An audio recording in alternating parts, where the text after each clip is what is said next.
Bugünkü videomuzda karşılarına beni oturttular çekim ekibim. Hepsi elinde bir soru. Merakla bekliyorum bana ne soracaklar diye. Karşımda 3-4 tane birbirinden güzel hatun, bir tane de yakışıklı adam var. Yönetmenimiz sevgili Ali. Hadi bakalım sorular gelsin. Hocam, boyun mu, işlevi mi? Şimdi geldik oraya. Desem ki hiçbiri, sahibi. Şimdi erkeklerin her ne kadar penisle ilgili böyle boyuyla, işte kalınlığıyla, uzunluğuyla ilgili takıntıları varsa da aslında kadının klitorisi biliyorsunuz temel cinsel organı dışarıda başı ve onun klitorise ait alt parçalarda vajinanın girişinde yaklaşık 3-4 santim içeride ön duvarda. Demek oluyor ki penisin bu kadarlık bir alana ihtiyacımız var. Yani 19 santim, 20 santim vesaire böyle bir şeye ihtiyaç yok. Sadece giriş kısmının vajinanın ön duvarına uyarması yeterli.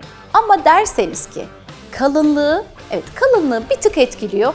O da vajina ön duvarına daha kolay uyarabildiği için. Ama esasında ne penis varlığı bile önemli değil. Penis gibi görev yapacak alternatif seks metotlarını bilen bir adam hayatında olması ve gerçekten adam olması kadın için yeterli. Adam gibi adam yok.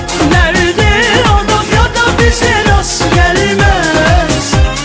Hocam gündüz seksi mi daha iyi, gece seksi mi? Bu çok özel bir konu. Gece seksi, gündüz seksi. Şimdi genellikle kendi bedenini sevmeyen, kendi bedeniyle ilgili hoşlanmadığı şeyler olan kadınlar, bazen de nadiren de olsa erkekler daha çok gece seksini yapıyorlar. Çünkü karanlıkta göstermek zorunda değil, utanıyor. Hani bedeninde hoşlanmadığı yerler var ya, çok vulvada olabiliyor, kararma olabiliyor, işte iç dudaklarda büyüklük olabiliyor. Onlar daha çok böyle gece seksini tercih ediyorlar. Ama kendi bedeniyle barışık, cinselliğiyle barışık kişiler gündüz seksini daha çok seviyorlar. Bu olayın psikodinamik temeli. Tıbbi yönünü söyleyecek olursa, şimdi akşam yorgun argın geliyorsun işten güçten, yemek yiyorsun, televizyon karşısında, sonra gece hani o kadar yoğunluğun üzerine bir de performans göstereceksin. Yani o nedenle de biz sabaha karşı yapılan seksin, dinlenmiş halde olunan seksin, sabah testosteron düzeyleri de bir miktar kanda daha yüksektir, libido da daha yüksektir, daha verimli ve keyifli olduğunu düşünüyoruz efendim. Tıbbi yönü de böyle. Erken kalkan yol alır. Evet, erken kalkan günü birkaç seferle tamamlayabilir efendim yani.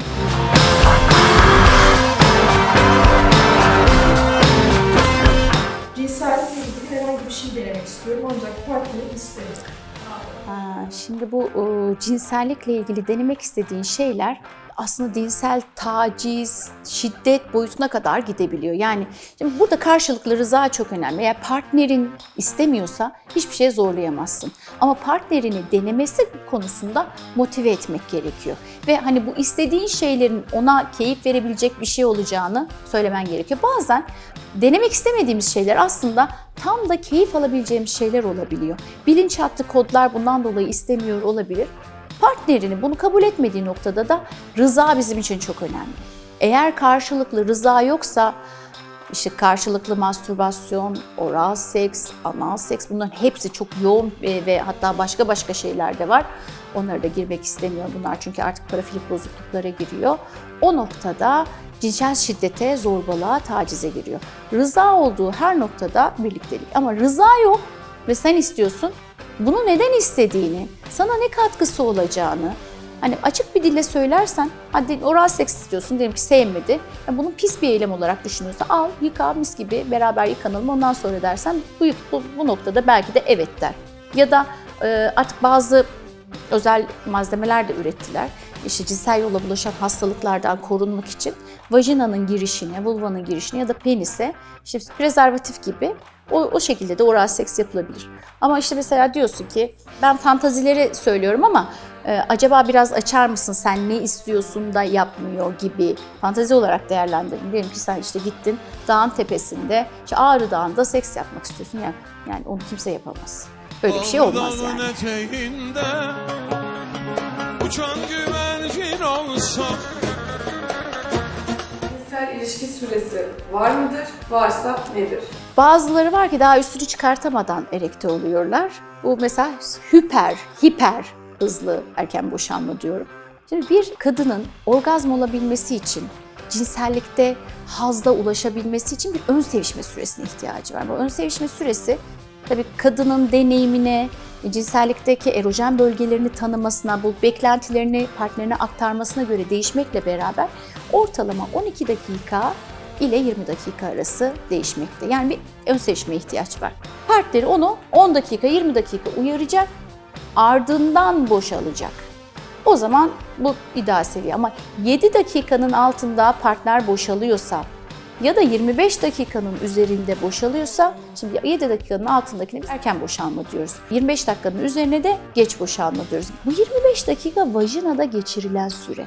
Vajinada 25 dakika git gel hareketi kadının travma yaşamasına ve vajinadan yaralanmasına, travmatize olmasına neden. Çünkü hiçbir ıslanma 25 dakika boyunca bu ıslaklığı sağlaması mümkün değil. O nedenle de böyle bir durum yaşıyorsanız mutlaka bir cinsel terapiste başvurun. İdealine gelince, ideali diye bir şey yok aslında. Yani ideal 10 dakikadır, 20 dakikadır diye bir şey yok. Çiftin arasındaki uyuma bağlı. Tantrik öğretilerde, yani doğu seksinde, hatta erkekler boşalmazlar, meniyi boşaltmazlar. Çünkü bunun libidinal enerji kaybı olduğunu düşünürler. Ve sadece ön sevişmeye ve sevişmeye, hazza odaklı, dokunuşlara odaklı bir sevişme yaparlar.